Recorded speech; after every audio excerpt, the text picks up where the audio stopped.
Hey guys, so welcome back to our channel. If you're new here, hi, my name is Anshela and today we're doing a San Diego bookstore vlog. So a couple months ago, I went to this vibrant, colorful Chicano district in San Diego and it's called Barrio Logan, and I just completely fell in love with this area. It is one of the most beautiful places I've been to in terms of how colorful it is, its spirit. I really fell in love with this district and I fell even harder for a bookstore in this area. It was called Libelula Books and it was one of the most magical bookstores I have been to. It was so wholesome walking into this bookstore. It felt like I was being wrapped in a warm, giant, cozy blanket, which is an oddly specific description, but that is how I felt just walking into the bookstore. It was one of the best bookstores I've been to. If I ever updated my best bookstores in the USA list, this would definitely be on the top. I just really loved it, and I'm really excited to share this bookstore with you.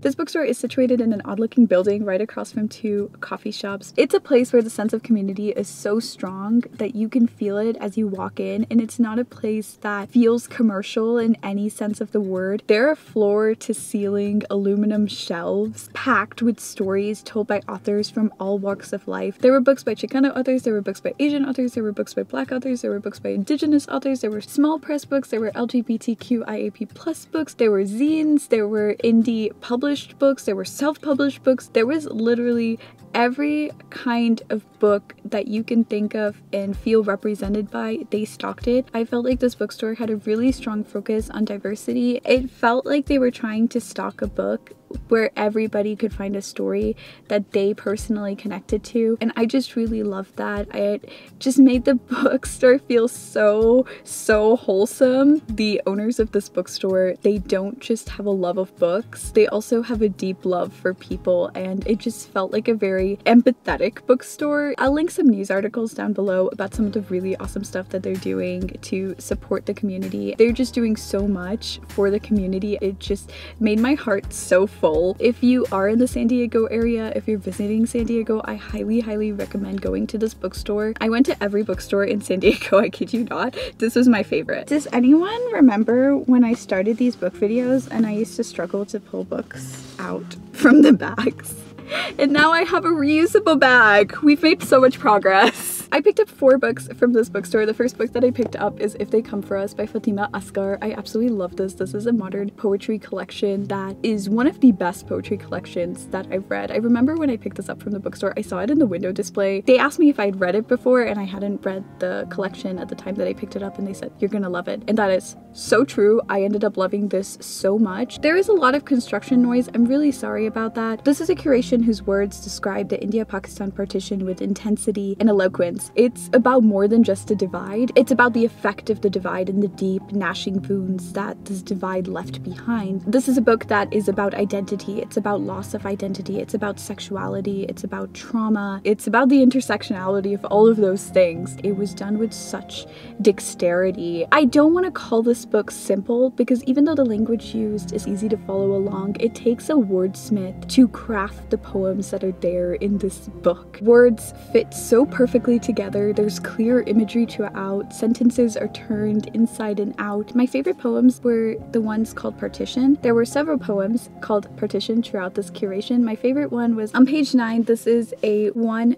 paragraph, capitalization-free poem that is so sharp and intense and just hit me at my core. The first line is, "You're Kashmiri until they burn your home." There's something about reading that poem aloud that hits me every time I've read it. I've read that poem about 4 or 5 times now, and I don't think there's a lot of poetry that I've read that can compare to that particular poem. And another poem that was absolute pure gold was How We Left Film Treatment. It was original, it was executed in this very visceral and unique way. There are also creative leaps taken with script for child services, a floor plan, and microaggression bingo. So while there was only a very small portion of the poems in this that didn't suit my particular reading taste, I have to applaud the amount of talent that Fatima Asghar has, and hands down this is one of my favorite poetry collections. I think it's gonna be hard for me to find one that I enjoyed more this year. A lot of the poems just absolutely rendered me speechless. After this poetry collection, I picked up a ton of young adult romances. By the way, a lot of their young adult books were located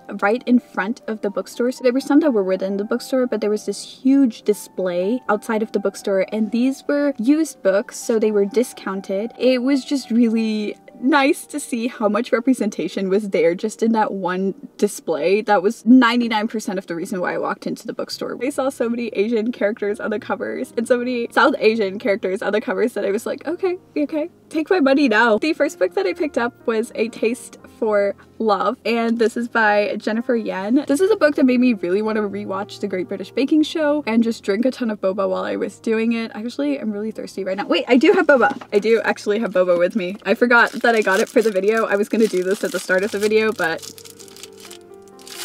this is actually an even better time.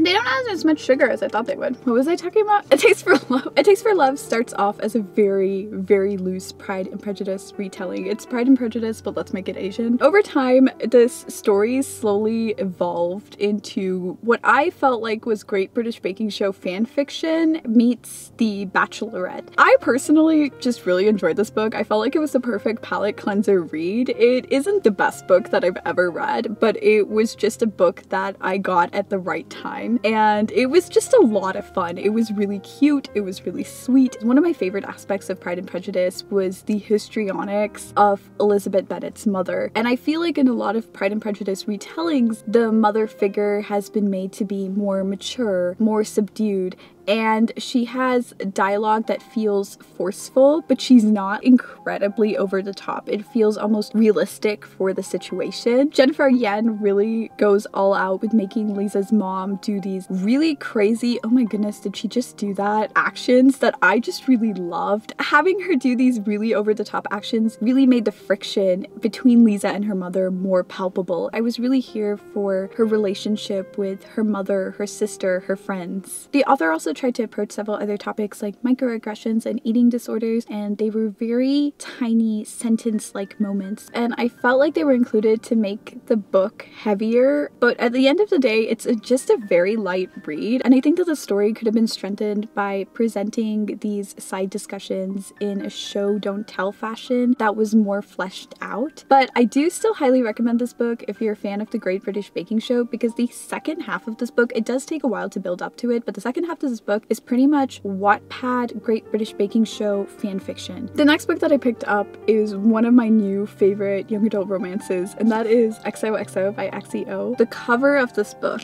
is stunning. I love illustrated covers, but the naked hardback, I did not know this when I bought the book, but the naked hardback is the same. It is so beautiful and I love it. If you're planning on reading this, don't read the blurb because it's one of those really bad movie trailers that spoils the entire story. In this story, Jenny is a cello player living in LA who later ends up in Korea. She switches into a performing arts academy there. Then we have a celebrity normal girl relationship that ensues and a cat and mouse game of will they or won't they. That's my blurb for this book. Also read this book if you're a fan of BTS because the band in this book is definitely K-pop inspired. This book is a K-drama in novel form and I absolutely love that. I love K-dramas. If you don't like K-dramas, you probably will not like this because there's a lot of really convenient circumstances that happen in this book and you have to have a lot of suspension of disbelief when reading this because it's like, wait, what happened? How did we get here? But you just kind of have to let go and just really enjoy the story and the romance and the sweetness silliness of it all. There's also a lot of character actions and personality switches in this book that made zero sense whatsoever, but I still really enjoyed this book for some reason. I think there's something about XOXO's writing that just clicked with me. It's a very simple writing style, but it has this inexplicable charm to it. This book just made me so happy, and it made me feel good while reading it. I really like this book also because I felt like I was being sucked into a TV series, so it was very easy to binge. I read this so quickly. The last book is one that I've DNF'd a couple times now. I didn't DNF this book